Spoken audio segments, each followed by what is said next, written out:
Assalamualaikum warahmatullahi wabarakatuh. Nama saya Rudianto, tahun 2011 80222. Pada hari ini saya akan membuat video yang mana video ini saya buat untuk melengkapi tugas ujian tengah semester pada mata kuliah Masailul Fiqhiyah. Saya dari program studi pendidikan agama Islam UIN Sultan Toha Saifuddin Jambi, semester 6. Jika melihat fenomena pada sekarang ini, banyak sekali bermunculan model-model penyakit-penyakit pada diri manusia. Bahkan penyakit seperti dewasa ini pada zaman sekarang itu sudah aneh-aneh. Akan tetapi perlu diingat, setiap penyakit itu tidak mungkin tidak ada obatnya. Dan sebuah dalil likulli da'in dawaun, setiap penyakit pasti ada obat. Dalam redaksi hadis yang lain, dalam kitab Sunan Abu Dawud, mana hadis tersebut juga diriwayatkan oleh Imam Abu Dawud, yang berbunyi Haddatsana Hufas bin Umar An-Namri, haddatsana Syu'aibah an Ziyad bin Alaqah an Usamah bin Syarik qala ataitu Nabi sallallahu alaihi wasallam wa ashabahu ka'annama ala ru'usihim at-tayr fasallamtu thumma qa'adat faja al-badwi faja al-a'rabi faja al-a'rabu min hahuna wa hahuna faqalu ya Rasulullah ana tadawwa. Faqala Rasulullah tadawwa fa inna Allah azza wa jalla lam yada' dawaan illa wada'a lahu dawa'un. Jadi ketika itu diceritakan oleh sahabat Hafaz bin Umar.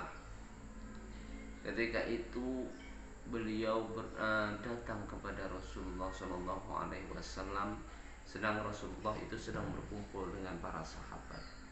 Kemudian beliau melihat, ketika beliau datang melihat seolah-olah di atas kepala beliau semua, di atas kepala mereka itu ada seekor burung.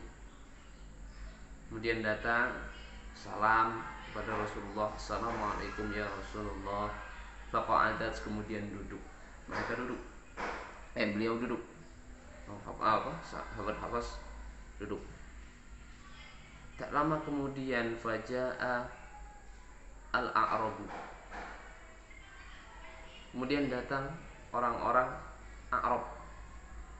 Orang A'rab ini bisa kita sebut orang Badui atau orang pedalaman kalau kita nyebut orang dusun. Kemudian mereka bertanya, ya Rasulullah, wahai Rasulullah, ana tadawwa, apakah kami boleh berobat? Maka Rasulullah berobatlah. Karena setiap penyakit itu pasti ada obatnya. Ya. Kemudian innallaha fa innallaha azza wa jalla lam yada' dawaan illa wada'a lahu dawa'un. Karena sungguhnya Allah tidak akan menciptakan sebuah penyakit kecuali Allah menciptakan juga obatnya.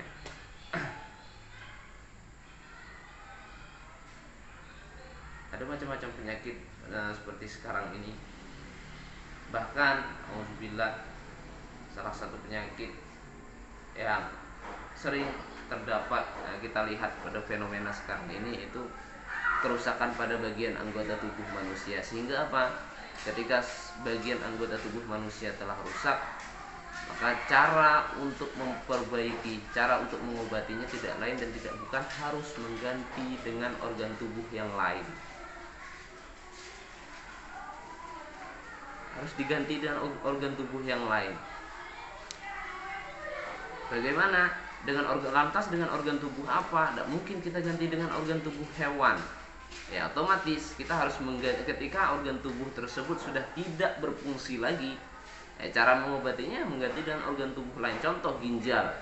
Ketika kita tidak bisa, ginjal kita sudah tidak berfungsi dengan baik, bahkan memang tidak bisa berfungsi sama sekali, kita harus mengganti dengan ginjal yang lain agar bisa berjalan dengan baik lagi, bisa sehat kembali. Lantas apakah mengganti organ tubuh kita dengan organ tubuh orang lain itu boleh? Menurut pendapat ulama, selagi pendonor itu tidak mendapatkan kemudaratan yang berarti, artinya apa? Tidak beresiko meninggal, nah itu boleh. Yang beresiko meninggal gimana?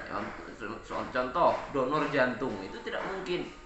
Nah, pasti yang pendonornya itu akan beresiko tinggi meninggal, itu tidak boleh.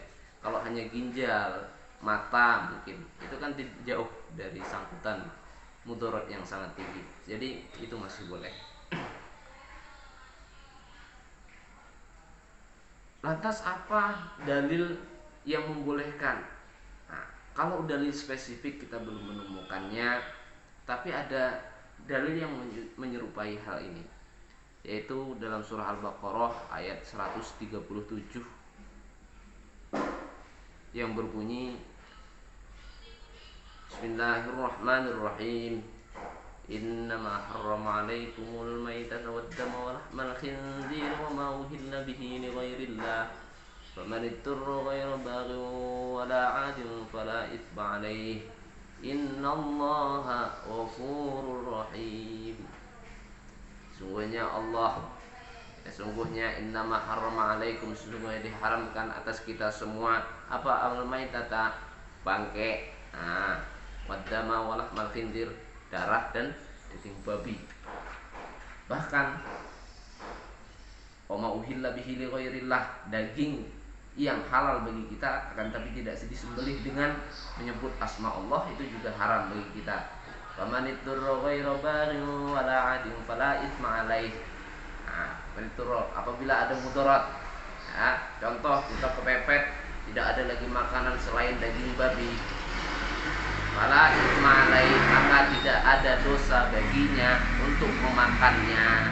Ketika ada kemudaratan, ketika dalam kondisi darurat, maka kita diperbolehkan.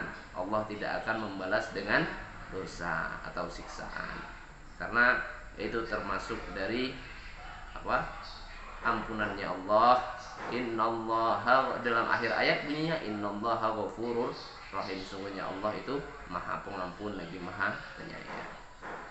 Jadi dalil ini bisa kita pakai sebagai landasan. Apakah boleh kita mendonorkan darah, mendonorkan anggota tubuh dan lain sebagainya? Boleh, untuk kemaslahatan.